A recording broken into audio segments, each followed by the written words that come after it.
الحمد لله الذي وكفى وسلام على عباده الذين اصطفى أما بعد فقد قال الله تبارك وتعالى في القرآن المجيد والفرقان الحميد فأعوذ بالله من الشيطان الرجيم بسم الله الرحمن الرحيم وأن المساجد لله فلا تدعوا مع الله أحدا وقال النبي صلى الله تعالى عليه وسلم من بنى لله مسجدا بنى الله له بيتا في الجنة او كما قال عليه الصلاة والسلام. نہ ہوتے آپ اگر پیدا نہ پیدا یہ جہاں ہوتا، نہ ہوتے آپ اگر پیدا نہ پیدا یہ جہاں ہوتا، نہ پھولوں سے جمی سجدی روشن آسماں ہوتا. بنایا جس نے عالم کو اسے اللہ کہتے ہیں، بنایا جس نے عالم کو اسے اللہ کہتے ہیں، بنائے جس کو سب اس کو رسول اللہ کہتے ہیں. وہ ابر لطف جس کے سایہ کو گلشن ترستے تھے، وہ ابر لطف جس کے سایہ کو گلشن ترستے تھے، وہاں طائف میں ان کے جسم پر پتھر برستے تھے. میرے محترم بزرگوں اور دوستو، آج کا ہمارا یہاں جمع ہونا اللہ کے پاک گھر کی محبت میں جمع ہونا ہے. اللہ ہمارے جمع ہونے کو بے حد قبول فرمائے. محترم سامعین، پوری روئے زمین کے اندر سب سے پاکیزہ، سب سے نورانی، سب سے اچھی جگہ وہ مسجدیں ہیں، اور سب سے بدترین اور بری جگہ وہ بازار ہے. یہ اللہ کے نبی صلی اللہ علیہ وسلم نے خبر دی ہے. اور پارہ 29واں سورہ جن کے اندر پروردگار عالم ارشاد فرماتے ہیں کہ بے شک یہ مسجدیں اللہ ہی کے لیے ہیں، اللہ کے گھر ہیں، اور ان مسجدوں میں صرف ایک اللہ کی عبادت کی جاتی ہے. محترم دوستوں اور بزرگوں، اللہ کے نبی نے ارشاد فرمایا جس نے اللہ کے لیے مسجد بنوائی اللہ اس کا گھر جنت میں بنا دیتے ہیں. ایک صحابی کھڑے ہوئے، یا رسول اللہ، ہمارے ماں باپ آپ پر قربان، ہمارے اندر اتنی طاقت کہاں ہے جو ہم مسجد بنا دے؟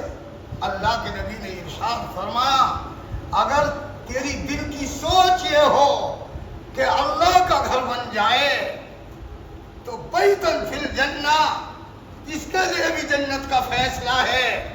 اور اگر کسی کی طاقت ایک اینٹ لگانے کی ہے، 1 روپیہ خرچ کرنے کی ہے، اپنی طاقت کے مطابق جو بھی خرچ ہوتا ہے اللہ کے پاک گھر میں لگتا ہے.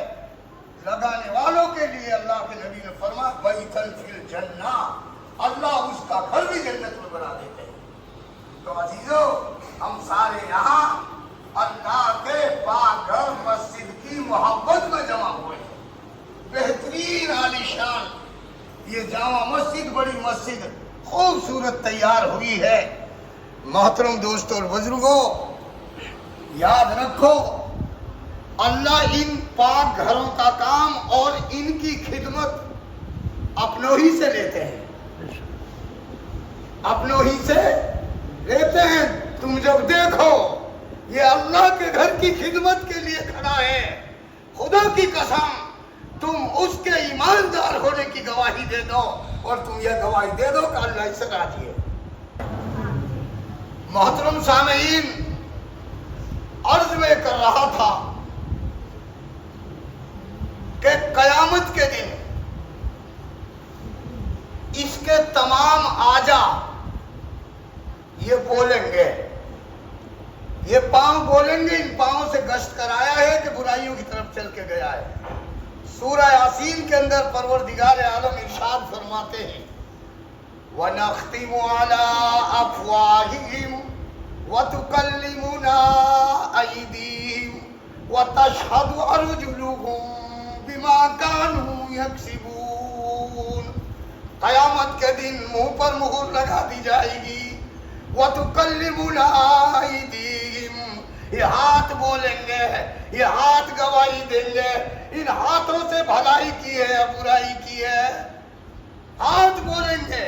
فرمایا وتشهد أرجلهم بما كانوا يكسبون.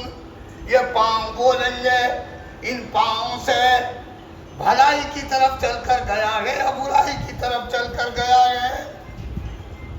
ان پاؤں سے چل کر اللہ کے گھر کی آبادی والی محنت، دعوت و تبلیغ کے لیے گشت کرنے کے لیے گیا ہے، چلا 4 مہینے کے لیے گیا ہے، یا اللہ کے دین کی محنت کے لیے گیا ہے. یہ بھی ہے، پاؤں گواہی دیں گے. اور ان پاؤں سے چل کر برائیوں کی طرف گیا ہے، ان پاؤں سے چل کر غلط کاریوں کی طرف گیا ہے، یہ پاؤں بھی گواہی دیں گے. قرآن کہتا ہے یومئذ تحدث اخبارہا، قیامت کے دن اس کے کیے ہوئے کرتوتوں کو زمین بھی اگل دے گی، یہ زمین بھی اگل دے گی. اللہ ہمیں نیک عمل کی توفیق عطا فرمائے اور سچی پکی توبہ کی توفیق عطا فرمائے. جب بندہ ندامت کے ساتھ اور شرمندگی کے ساتھ اپنے گناہوں سے توبہ کرتا ہے، اللہ کے سامنے ہاتھ پھیلاتا ہے، اللہ زندگی بھر کے گناہوں کو معاف فرما دیتے ہیں. احساس گناہ بھی کیا شے ہے، کیا چیز ندامت ہوتی ہے. احساس گناہ بھی کیا شے ہے، کیا چیز ندامت ہوتی ہے. جہاں آنکھ سے آنسو گرتے وہ رحمت بارہ ہوتی ہے، اللہ کی رحمت برستی ہے. میرے عزیز اور دوست اور بزرگوں، بنی اسرائیل کا واقعہ اللہ کے نبی نے فرمایا کہ بنی اسرائیل کا واقعہ اللہ کے نبی نے فرمایا، اور نبی کی زبان سے نکلے ہوئے الفاظ حدیث ہو گئے کہ ایک شخص نے 99 آدمیوں کو قتل کیا، لیکن دل میں گناہ کا احساس ہوا اور کسی عابد کے پاس پہنچا. علم نہیں تھا، اللہ اللہ والا تھا. پہنچا، جی میرے سے بڑی غلطی ہوئی، آپ اللہ والے ہو، کیا میری غلطی معاف ہو سکتی ہے؟ کہا کہ تیری غلطی تو معاف ہو ہی نہیں سکتی، چونکہ علم نہیں تھا، علم نہیں تھا.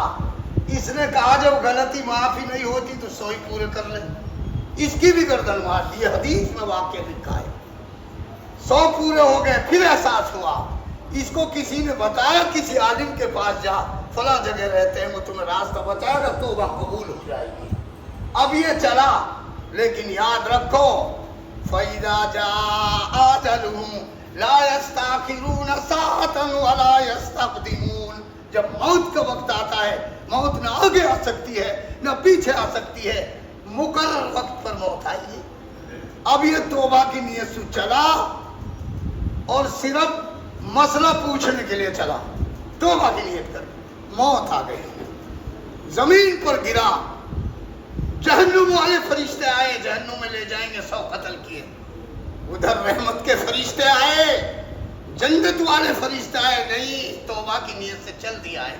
قریب تھا، دونوں چکر برابر کی تھی، جنت کے فرشتے بھی جہنم کے فرشتے بھی.